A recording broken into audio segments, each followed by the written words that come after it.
noite, meus amigos e minhas amigas, do nosso canal Escola Teológica Católica. Vamos rezar, pedir ao Espírito Santo que nos ilumine nesta noite, para a gente fazer um vídeo de acordo com a vontade de Deus. Em nome do Pai, do Filho e do Espírito Santo. Amém. Vinde, Espírito Santo, enchei os corações dos vossos fiéis e acendei neles o fogo do vosso amor. Enviai, Senhor, o teu Santo Espírito, e tudo será criado, e renovareis a face da terra. Oremos. Ó Deus, que instruíste os corações dos vossos fiéis, com a luz do Espírito Santo, fazei que apreciemos retamente todas as coisas, segundo o mesmo Espírito, e gozemos sempre da sua consolação. Por Cristo, Senhor nosso. Amém. Pedindo a intercessão de Maria Santíssima para que ela interceda por nós. Ave Maria, cheia de graça, o Senhor é convosco. Bendita sois vós entre as mulheres, bendito é o fruto do vosso ventre, Jesus. Santa Maria, Mãe de Deus, rogai por nós, pecadores, agora e na hora de nossa morte. Amém. Glória ao Pai, ao Filho e ao Espírito Santo, como era no princípio, agora e sempre. Amém. Nossa Senhora Aparecida, rogai por nós. São José, rogai por nós. Em nome do Pai, do Filho e do Espírito Santo. Amém. Boa noite, espero que todos estejam bem. Vamos estudar o nosso catecismo, tá? Abram aí. Nós estamos estudando sobre a igreja, né? A eclesiologia, tá bom? Faz parte aí, né, da teologia. Na aula passada, nós paramos no parágrafo 819, na página 235. Nós estamos estudando a identidade da igreja. A igreja que é una, santa, católica e apostólica, tá? Então, nós estamos estudando o que quer dizer uma igreja una. Una quer dizer única, né? Então, nós estamos estudando sobre a unidade dos cristãos, tá? Está escrito aí, ó, rumo à unidade, é o título, tá? Então, a igreja luta muito por essa unidade, que nós chamamos de ecumenismo, entre os cristãos, tá? Aqui, gente, a gente não está falando de diálogo religioso, não. Diálogo religioso é com as outras religiões que não são cristãs. Aqui é a unidade dos cristãos, entre católicos, ortodoxos, protestantes, anglicanos, todos aqueles que acreditam em Cristo, tá? Então, Jesus quer que haja essa unidade. Então, nós vamos estudar hoje o que quer dizer, né? Por que Jesus e a igreja lutam tanto por essa unidade, tá? A unidade, é o parágrafo 820, tá? A unidade Cristo a concedeu desde o início à sua igreja, e nós cremos que ela subsiste sem possibilidade de ser perdida na Igreja Católica, e esperamos que cresça dia após dia até a consumação dos séculos. Então, o Concílio Vaticano II, ele pede para que haja novamente essa unidade que existia no começo da igreja, gente. Porque antes dessas divisões, só existia uma igreja, a Igreja Católica. Está na história, não sou eu que estou dizendo. Se você pegar os livros de história, até o ano 1000, mais ou menos, você não vê falar em outra igreja cristã, não ser Igreja Católica. Infelizmente, houveram as separações. Em 1054, os ortodoxos se separaram da igreja, e em 1517, os nossos irmãos protestantes. Mas antes só existia uma igreja, desde o primeiro século. Então é isso que a igreja está dizendo, né? Que a igreja sempre lutou por essa unidade desde os primeiros séculos e que ela espera que isso aconteça até a consumação dos séculos. E é a promessa de Jesus, né? Que essa unidade vai acontecer.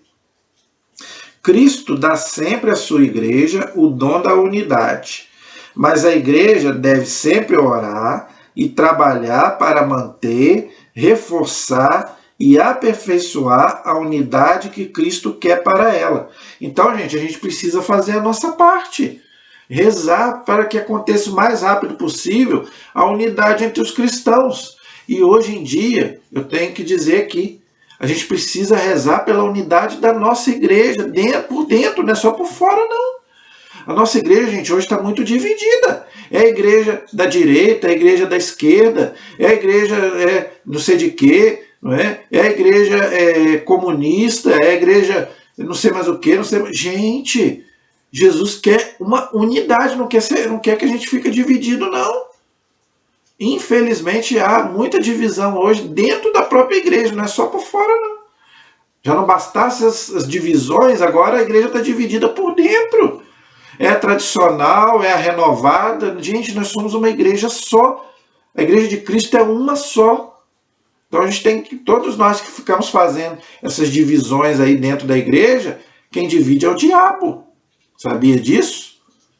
Não é Deus que divide, não. Então a gente tem que ter cuidado com isso. Então a gente precisa trabalhar para essa unidade, tá? Por isso Jesus mesmo orou na hora de sua paixão e não cessa de orar ao Pai pela unidade de seus discípulos. Essa oração de Jesus é belíssima. Está lá no Evangelho de São João, capítulo 17, versículo 21. O Catecismo cita ela aqui. Olha que oração bonita. Que todos sejam um, como tu, Pai, estás em mim e eu em ti. Que eles estejam em nós, a fim de que o mundo creia que tu me enviaste. Olha aí. Então, gente, a Santíssima Trindade ela é uma unidade, ela não se separa. Então, nós cristãos também temos que ser unidos. É um contra-testemunho, gente, nós cristãos ficarmos brigando. O Mahatma Gandhi, ele era hindu, mas ele amava Jesus Cristo. Uma vez perguntaram para ele, por que ele amando tanto Jesus, ele não se tornava cristão? Ele falou, por causa do mau testemunho dos cristãos. Se os próprios cristãos não dão testemunho, então ninguém vai querer seguir Jesus. Então a gente é o primeiro a ter que dar testemunho, gente. E como é que a gente dá testemunho? Pela nossa fé e pelo nosso respeito entre nós, pela nossa unidade, união. Se nós ficarmos brigando entre nós, que testemunho nós vamos dar para os outros? As pessoas não vão querer ser cristãs. O desejo de reencontrar a unidade de todos os cristãos é um dom de Cristo e convite do Espírito Santo. Então, olha aí. Então, é Deus que quer essa unidade. Por isso que ele fala várias vezes na palavra de Deus. Quero que haja um só rebanho, um só pastor, uma só fé, um só batismo. Então, Jesus não fica feliz, gente, com essa briga entre os cristãos, não. Igual acontecia no começo da Reforma Protestante, que católicos e protestantes brigavam até a morte. Tinha lá tal da guerra lá, acho que não sei se é a Guerra dos 100 Anos. É uma guerra que existia lá, que era entre católicos e protestantes, e briga entre os cristãos. Que testemunho nós vamos dar para os outros? É isso que nós queremos, gente? Não. Por mais que a gente tenha, gente, divergências, mas aquilo que nos une é muito maior. Entendeu? Nós cremos no mesmo Deus, nós cremos na palavra de Deus. Então, se a gente não vive aquilo que a gente prega, o amor, então ninguém vai acreditar em Jesus. Entendeu? Então a gente precisa fazer a nossa parte. Esse é o parágrafo 820. O parágrafo 821 diz uma coisa interessante. Para responder adequadamente a este apelo, exige-se alguns pontos. Quais são os pontos para que haja essa unidade entre os cristãos? A igreja coloca alguns aqui. E eu achei muito interessante o que a igreja colocou aqui. Primeiro ponto, uma renovação permanente da igreja em uma fidelidade maior à sua vocação. Esta renovação é a mola do movimento rumo à unidade. Então a igreja reconhece que ela primeiro precisa ter uma renovação dentro da própria igreja. Por quê? Por que houve essa divisão entre os ortodoxos, protestantes e os católicos? Por quê? Por causa, muitas vezes, culpa da própria igreja, do mau testemunho dos cristãos, leigos, padres, bispos e até papas. Por que o Lutero queria acabar com a igreja? Por quê? Por causa dele viu coisas erradas lá no clero, não é? E ele não estava totalmente errado, vamos dizer assim, nessa parte. Mas então, gente, a gente tem que fazer a nossa parte, a gente não pode causar escândalo. Jesus falou, ai daquele que causar escândalo, e muito mais nós que estamos dentro da igreja. Entenderam? Então é interessante, por isso que o Concílio Vaticano II pediu essa renovação. Porque o Concílio Vaticano II, gente, ele não foi um concílio doutrinário, ele foi um concílio pastoral. Ele quis fazer uma reforma dentro da própria igreja, que a igreja estava se perdendo. Graças a Deus, gente, hoje, muita gente fala mal do Concílio Vaticano II, mas o Concílio Vaticano II foi uma maravilha. Fez a gente acordar. Quantas coisas que não tinha antes na igreja, hoje tem? Hoje a igreja era muito mais espiritual do que mundana. Antigamente não. Antigamente a igreja era rica. A igreja tinha muitos bens, mas a parte espiritual deixava muito a desejar. Hoje não. Hoje a igreja ela diminuiu a parte material, mas ganhou muito na parte espiritual. É só você ver os últimos papas, que foram maravilhosos. Os cristãos, né, os santos. Não é? Então a gente precisa também começar. E qual é a vocação da igreja? Buscar a santidade, porque sem santidade ninguém entra no céu. Lá em Hebreus capítulo 12, versículo 14. Então achei muito interessante isso. A conversão do coração. Olha aí, todos os cristãos precisam de conversão. Com vistas a viver mais puramente segundo o Evangelho. Olha aí. Então, primeiramente, o que é viver puramente? Sem pecado. Então, o cristão tem que procurar o máximo possível evitar o pecado. Senão ele dá contra-testemunho. E viver aquilo que ele prega. O que adianta ele pregar, mas não viver aquilo que ele prega? Não adianta nada. Pois é a infidelidade dos membros ao dom de Cristo que causa as divisões. Acabei de falar. Tá vendo? Então por que as pessoas hoje não querem ser cristãs? Por causa do mau testemunho dos cristãos. Porque no começo da igreja, gente, era o contrário. As pessoas queriam se tornar cristãos por causa do testemunho dos cristãos do primeiro século, que davam a vida por Cristo, os mártires. Não é? Então, muita gente, né? Os imperadores matando os cristãos, matando, mas eles tinham tanta fé e eles davam tanto testemunho de Cristo que os cristãos só foram, né, aumentando. E hoje está ao contrário. Por quê? Porque hoje os cristãos não dão testemunho da sua fé, não vivem, não é, o evangelho, aquilo que eles pregam. Não é? A oração em comum, pois a conversão do coração e a santidade de vida, juntamente com as preces particulares e públicas, pela unidade dos cristãos, devem ser consideradas a alma de todo o movimento ecumênico, e com razão podem ser chamadas de ecumenismo espiritual. Então, nós cristãos temos que rezar em casa e na igreja pela unidade dos cristãos, e a Igreja Católica faz isso. Quantas orações aí a gente vê pela unidade dos cristãos? Na própria igreja existe a semana da oração pela unidade dos cristãos. Todo ano a igreja faz isso. Então a gente precisa sim, gente, botar o nosso joelhinho no chão e rezar para que haja o mais rápido possível essa unidade entre os cristãos. Vamos rezar, ela vai acontecer. O conhecimento fraterno recíproco, olha aí. Então os cristãos têm que se conhecer reciprocamente. Tá? Conhecer até mesmo a doutrina do outro. Mesmo que você não concorde com a doutrina do outro, mas você pelo menos vai respeitar a doutrina do outro. Para isso você tem que ter conhecimento da sua doutrina e também da doutrina do irmão. Que aí você pode até não concordar com ele, mas você vai respeitar. Por quê? Porque nós somos irmãos em Cristo. Muito mais do que aquilo que nos divide, é aquilo que nos une. Em vez de a gente ficar brigando por causa daquilo que a gente não concorda, por que a gente não se une em prol daquilo que nós concordamos? Né? Por que o mal faz tanto barulho aí fora? Por quê? Porque a gente não se une. Não é? A gente é contra o aborto, a gente é contra casamento de pessoas do mesmo sexo, a gente é contra ideologia de gênero, então vamos nos unir nisso. Não é? Vamos buscar essa unidade naquilo que a gente concorda, em vez de ficar brigando por aquilo que, não é, a gente não concorda, ok? A formação ecumênica dos fiéis, especialmente dos presbíteros. Olha aí, essa formação ecumênica é o quê? É para a gente poder dialogar com os irmãos das outras religiões. Para isso a gente precisa ter conhecimento. Entenderam? Em vez de a gente ficar brigando, vamos dialogar com eles, mas para isso a gente precisa a gente tem que ter conhecimento da doutrina. O diálogo entre os teólogos e os encontros entre os cristãos de diferentes igrejas e comunidades. Olha aí. Então, gente, a gente pode até dialogar, não é pecado dialogar, não. Por que os papas, nesses últimos papas, dialogam com os cristãos e com as pessoas de outras religiões? Por quê, gente? Diálogo nós temos que ter com todo mundo. Marido que não dialoga com a mulher, o casamento vai acabar. Filho que não dialoga com o pai, vai para o lado errado. Na igreja também a gente tem que dialogar também. A gente não é dono da verdade, não. Então vamos conversar, gente. Nós precisamos dialogar mais, nós cristãos. a colaboração entre cristãos nos diversos campos do serviço aos homens, ou seja, a caridade. Nós podemos fazer caridade junto, porque nós cremos no mesmo Deus, no mesmo Cristo, na mesma palavra de Deus. Então, vamos nos unir então em prol de uma causa. Nós temos aí, se eu não me engano, né, um projeto aí na Igreja Católica,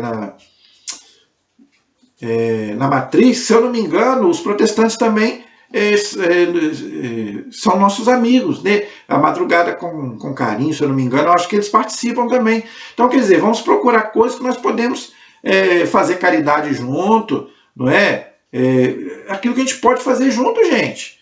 Tem muita coisa que nós cristãos podemos fazer para melhorar o mundo, sem sermos inimigos. Nós não somos inimigos. Nós temos divergências doutrinárias, mas nós não precisamos ser inimigos. Tá? Então é muito bonito o que o Catecismo fala aqui no parágrafo 821. O parágrafo 822 diz assim: a preocupação de realizar a união diz respeito à igreja inteira, fiéis e pastores. Então todos nós temos que fazer a nossa parte. Mas é preciso também ter consciência de que este projeto sagrado, então para a igreja é um projeto sagrado. A reconciliação de todos os cristãos na unidade de uma só e única igreja de Cristo ultrapassa as forças e as capacidades humanas. Então, gente, é uma coisa sobrenatural. Por quê? Porque as divisões, quem faz? É o inimigo. Então é uma coisa espiritual. Por isso, depositamos toda a nossa esperança na oração de Cristo pela igreja, aquela que nós já falamos aqui, de João 17. No amor do Pai por nós e no poder do Espírito Santo. Então é o Espírito Santo que vai fazer essa reconciliação, essa unidade. Por quê? Pelas nossas forças a gente não consegue, porque nós somos limitados, nós somos pecadores, por causa dos nossos pecados. Mas o Espírito Santo quer essa unidade. E ele vai fazer, porque é promessa de Deus, e as promessas de Deus se cumprem. Haverá sim um só rebanho, um só pastor. Essa unidade vai acontecer.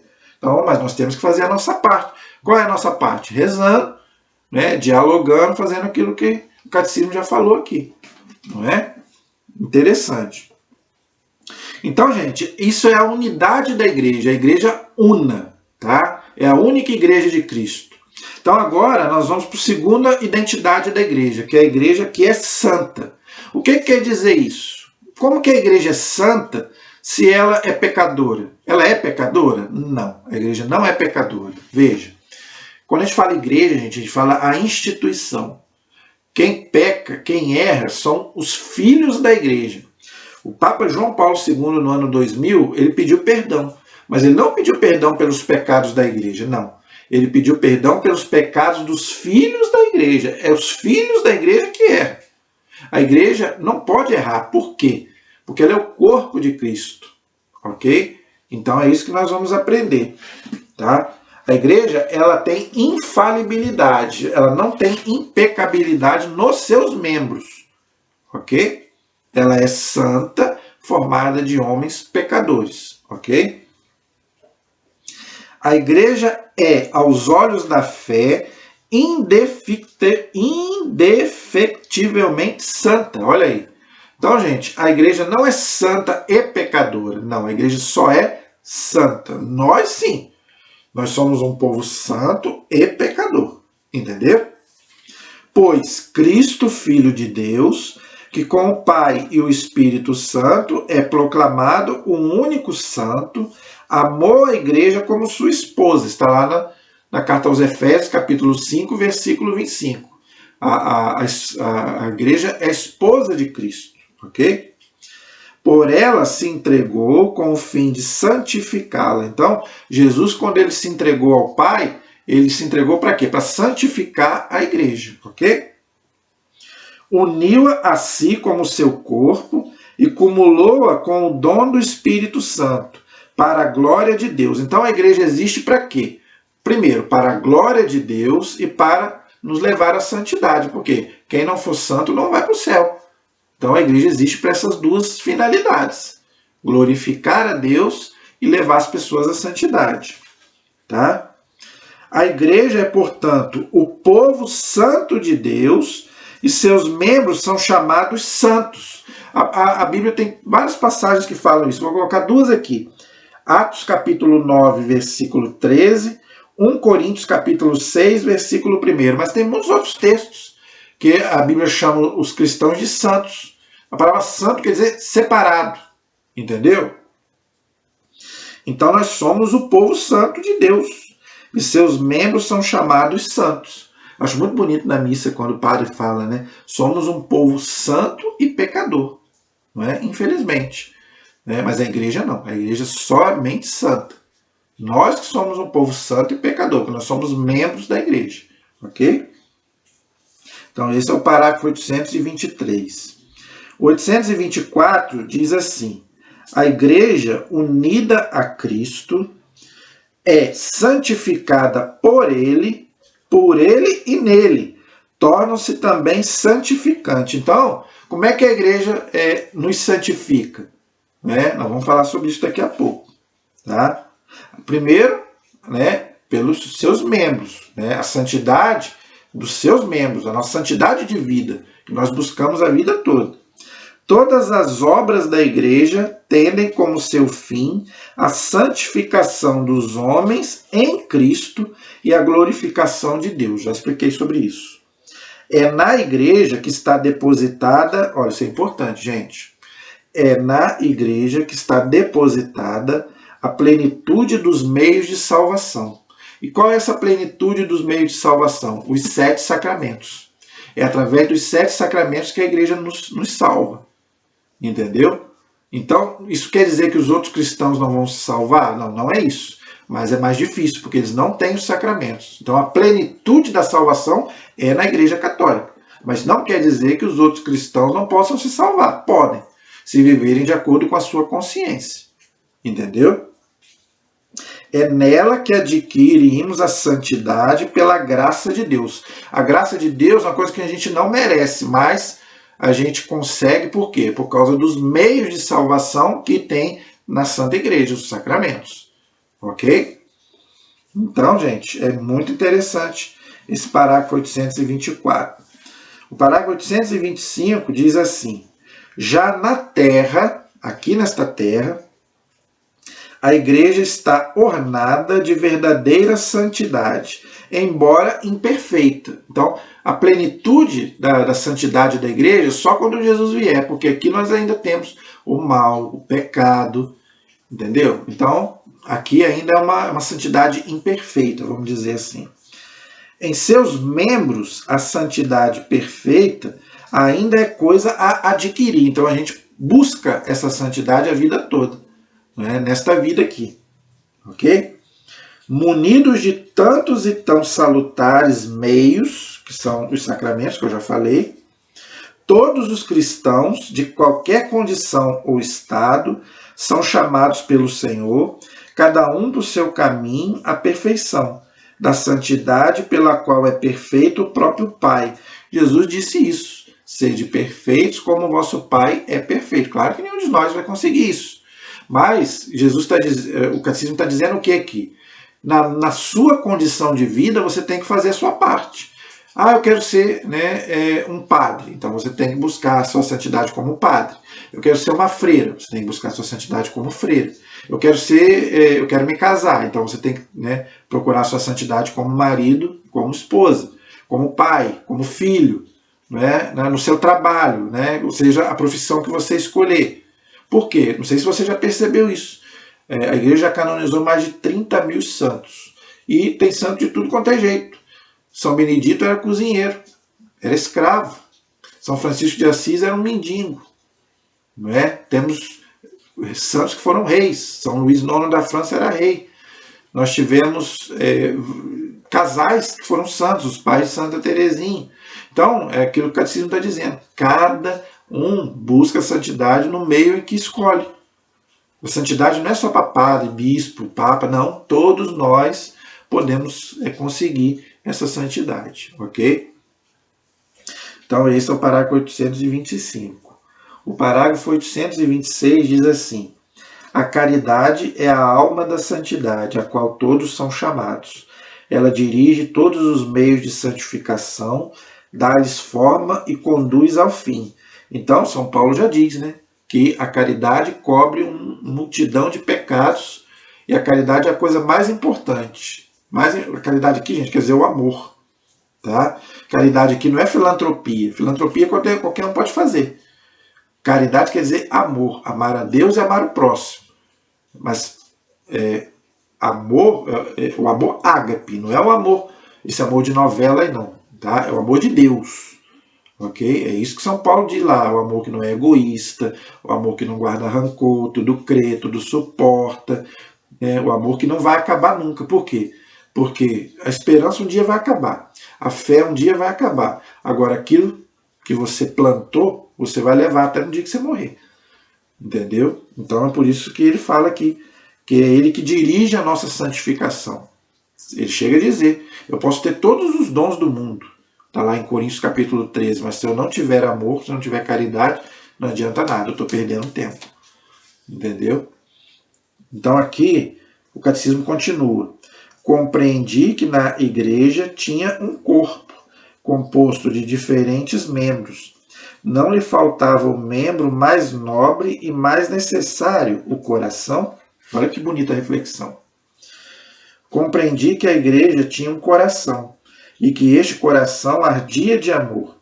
Compreendi que só o amor fazia os membros da igreja agirem, que se o amor viesse a se apagar, os apóstolos não anunciariam mais o evangelho. Os mártires se recusariam a derramar o sangue. Compreendi que o amor encerrava todas as vocações, que o amor era tudo, que ele abraçava todos os tempos e todos os lugares. Em uma palavra, que ele é eterno. Isso é uma reflexão de uma das maiores santas da Igreja Católica, Santa Teresinha do Menino Jesus. Que reflexão de Santa Teresinha. Vale até a pena a gente repetir essa reflexão de Santa Teresinha. Vou falar novamente, porque é muito bonito. Compreendi que a igreja tinha um corpo, composto de diferentes membros, que somos nós. Não lhe faltava um membro mais nobre, mais necessário, o coração. Olha aí. Para quê? Para amar. O coração simboliza o quê? O amor. Compreendi que a igreja tinha um coração e que este coração ardia de amor. Olha que bonito, parece até uma poesia. Né? Compreendi que só o amor fazia os membros da igreja agirem, que se o amor viesse a se apagar, os apóstolos não anunciariam mais o evangelho. Então, quer dizer, o que ela está dizendo? Que o que fez os apóstolos anunciarem o evangelho era o amor que eles tinham por Jesus e pelas pessoas. Os mártires se recusariam a derramar seu sangue. Por que os mártires aceitavam morrer? Por amor a Cristo e por amor à igreja. A gente vê isso no testemunho dos mártires. Compreendi que o amor encerrava todas as vocações, que o amor era tudo, que ele abraçava todos os tempos e todos os lugares. Em uma palavra, que ele é eterno. Olha, tá vendo? Claro, gente, mas tá certo, porque eterno é só Deus, mas o amor vem de Deus. É a única definição de Deus em toda a Bíblia. Deus é amor. Então, certíssimas palavras de Santa Teresinha. Porque quem não ama não conhece Deus, São João já disse. Só quem conhece Deus é que ama. Então, por isso que eu estou dizendo. É o amor ágape. Não é esse amor de novela, de televisão, desse amor mundano, não. É o amor de Deus. Não é filantropia. Filantropia qualquer um pode fazer. Mas é você amar o outro, por quê? Porque ele é um filho de Deus como você e é um irmão de Jesus Cristo como você. Então é esse amor de Deus que os santos estão se referindo. Esse é o parágrafo 826. Parágrafo 827 diz assim: mas enquanto Cristo, santo, inocente e imaculado, não conheceu o pecado, mas veio apenas para expiar os pecados do povo, a igreja, reunindo em seu próprio seio os pecadores, olha aí, então a igreja ela é formada de pecadores, tá vendo?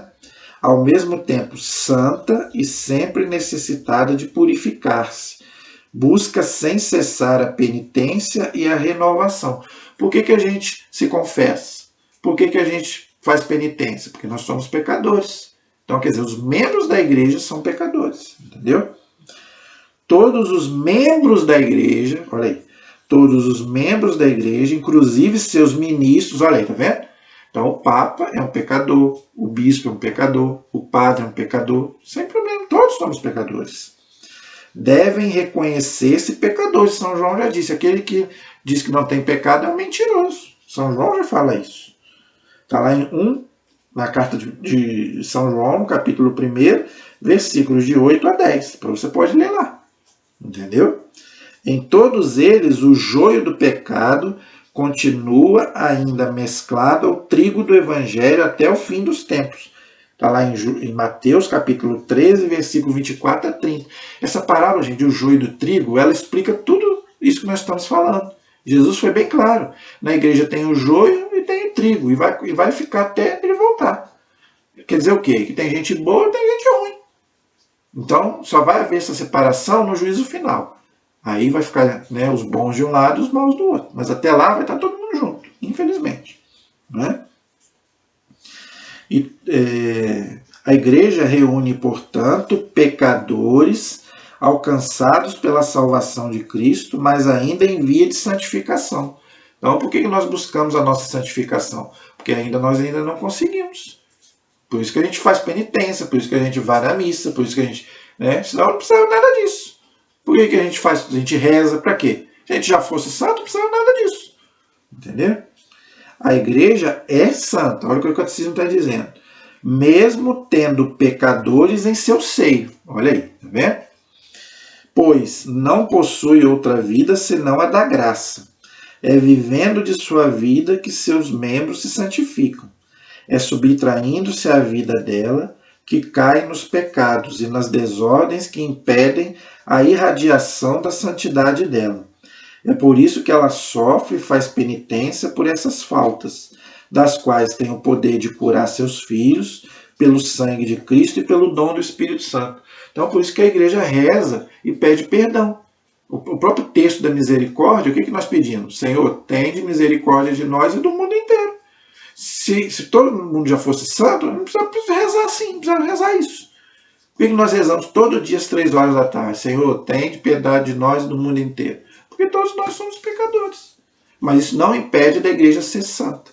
Entendeu? A igreja é santa, a instituição, só que formada de homens pecadores. Eu acho que está bem claro. Tá?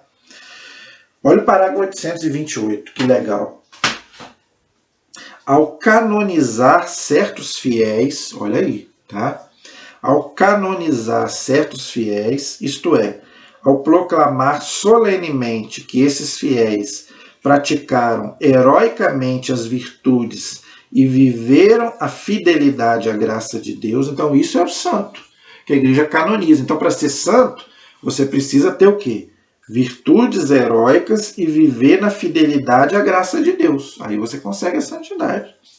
A igreja reconhece o poder do Espírito Santo, de santidade que está em si e sustenta a esperança dos fiéis, propondo-os como modelos e intercessores. Olha aí. Então, os santos, eles são nossos modelos e intercessores. Eu já expliquei isso aí no vídeo que eu fiz no dia de Todos os Santos. Para que a igreja canoniza os santos? Por que a igreja prefere os santos do Novo Testamento? Olha aqui. Porque são nossos modelos e intercessores. Então, primeiramente, o santo é um modelo de vida. Então, você deve imitar a vida dele. São Paulo já disse na carta aos Coríntios: sede meus imitadores como eu sou de Cristo. Então, quando você imita o santo, você está imitando a Cristo, porque o santo imitou Jesus. Então, a primeira coisa que a igreja canoniza os santos é para ser modelo. Por isso que ela prefere os do Novo Testamento, porque os do Antigo Testamento, eles foram santos, mas eles fizeram coisas que não servem muito de modelo para nós. Né? Abraão teve lá um filho com a outra mulher que não era dele. Davi teve várias mulheres, matou Urias. Então, a igreja prefere os santos do Novo Testamento, porque são modelos de vida para nós. E intercessores, olha aí. Então, os santos intercedem por nós. Não adianta bater o pé. Eles intercedem por nós, sem cessar, diz a liturgia. Oração Eucarística 3 da igreja. Leia lá que você vai ver. Os santos intercedem por nós sem cessar. Por quê? Gente, o que eles vão estar fazendo lá? Lá não precisa tomar banho, lá não precisa, né, dormir. Lá não precisa, no céu não precisa nada disso. Então o que eles estão fazendo lá? Duas coisas, louvando a Deus e intercedendo por nós, pedindo por nós.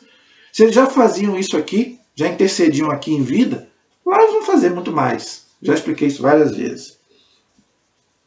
Os santos e as santas sempre foram fonte e origem de renovação nas circunstâncias mais difíceis da história da igreja. E isso é verdade. Quando a igreja parecia que ia para baixo, quem que levantava a igreja? Os santos. É só você ver aí um São Francisco de Assis, é só você ver aí uma Santa Teresa d'Ávila, um São João da Cruz, uma Santa Teresinha do Menino Jesus.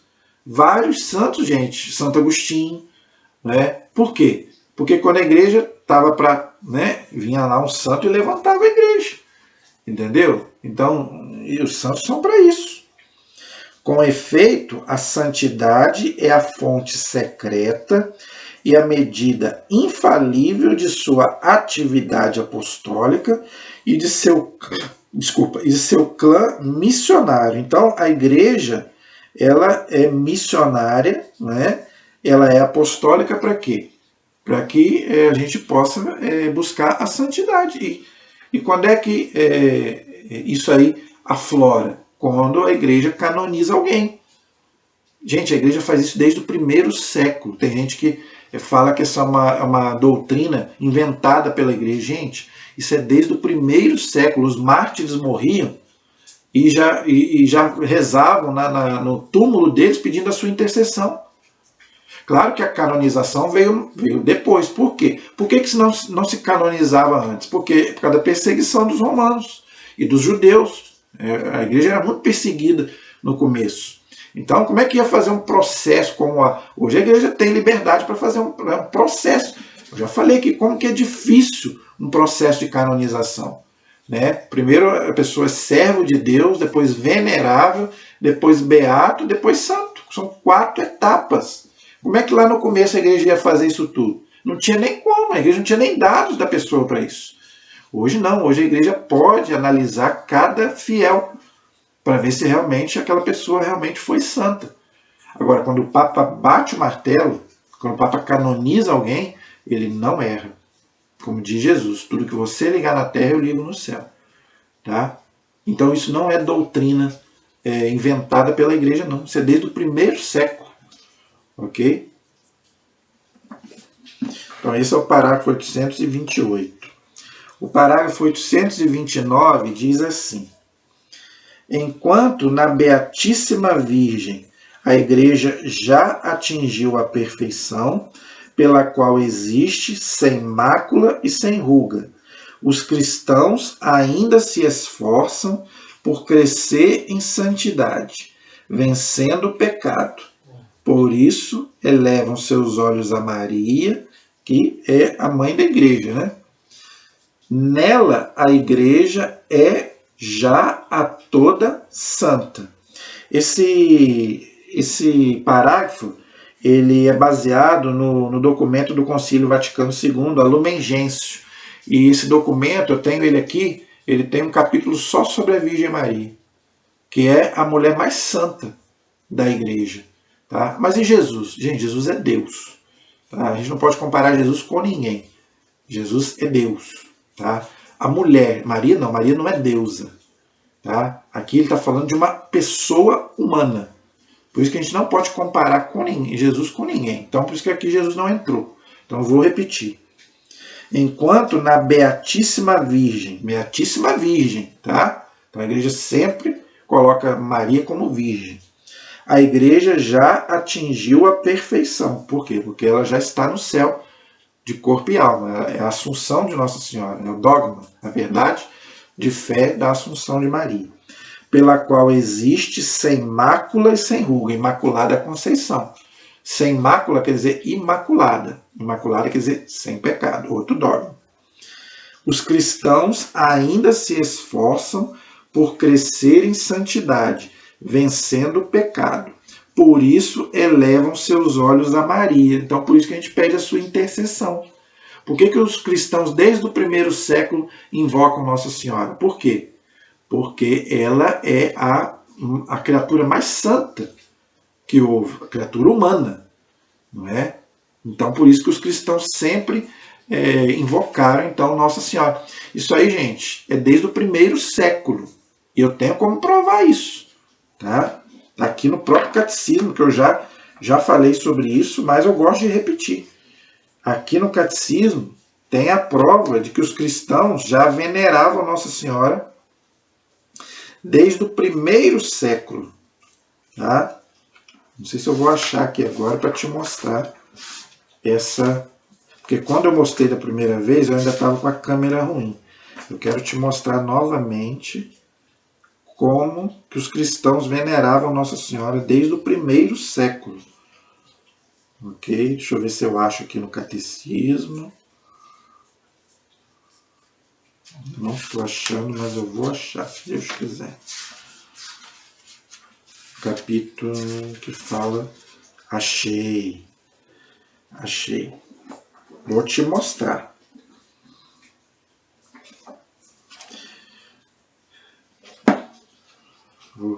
Ó, aqui.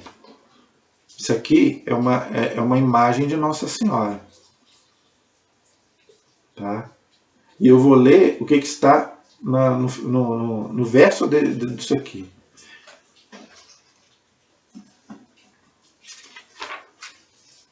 Ó. Fragmento de um afresco das catacumbas de Roma, Priscila, início do século III, ano 200. Uma imagem de Nossa Senhora do ano 200. Como é que imagem é coisa nova? Olha aí, tá vendo? A mais antiga imagem da Santíssima Virgem. Olha aí, tá vendo? Os cristãos aqui já veneravam Nossa Senhora, tá vendo? Século II. Esta imagem, entre as mais antigas da arte cristã, apresenta o que é central na fé cristã, o mistério da encarnação do Filho de Deus e o nascimento de Maria. Junto com essa imagem foi encontrada uma oração. Tá? Foi encontrada uma oração que os cristãos faziam para Nossa Senhora. Diante de vós nos refugiamos, ó Santa Mãe de Deus. Não desprezeis as nossas súplicas, ó Virgem gloriosa e bendita. Primeira oração que foi encontrada junto com essa imagem. Nós nos refugiamos, ó Santa Mãe de Deus. Primeiro dogma de Nossa Senhora. Santa, Mãe de Deus. Tá? Nos refugiamos, ó Virgem gloriosa e bendita. Olha aí, chamando Nossa Senhora de Virgem. Tá vendo? Primeiro século. E as pessoas falam que essas coisas a gente inventou. Tá vendo? Os cristãos, tá? Que estavam morrendo, estavam ali na perseguição dos imperadores romanos. Só para fechar aqui, nela a igreja é já toda santa, porque tanto a igreja como Maria são mães e são virgens. É uma simbologia. A igreja é uma simbologia. Nossa Senhora e a igreja são simbolizados como virgem e como mães, simboliza a igreja, né? Nossa Senhora não, Nossa Senhora é virgem mesmo. E Nossa Senhora tem essa simbologia. Por isso que lá Apocalipse 12, versículo 1, aquela mulher lá se refere tanto a Maria quanto à igreja. Porque é a virgem e a mãe. Elas continuam sendo virgens e continuam sendo mãe. Nossa Senhora é mãe da igreja, porque é mãe de Jesus, é mãe do corpo, da cabeça e mãe dos membros, né? E a igreja é a nossa mãe, por quê? É a igreja que nos dá os sacramentos, né? A igreja é o corpo de Cristo, então também é simbolizada como a nossa mãe. E ela é virgem, quer dizer o quê? Como ela é a esposa de Cristo, ela é simbolizada pela virgindade. A virgindade, gente, é um símbolo de entrega, pertença ao seu amado, a Jesus. Né? Ela é fiel a Jesus, a igreja.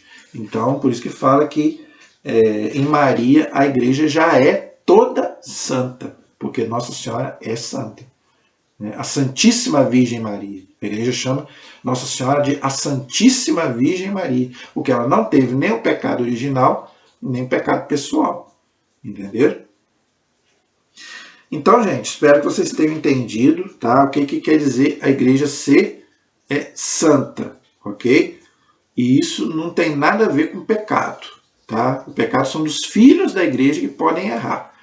Mas quando a igreja te ensina alguma coisa, o pecado dos membros da igreja não afeta. Isso é outra coisa que eu preciso explicar aqui para a gente encerrar. Tá?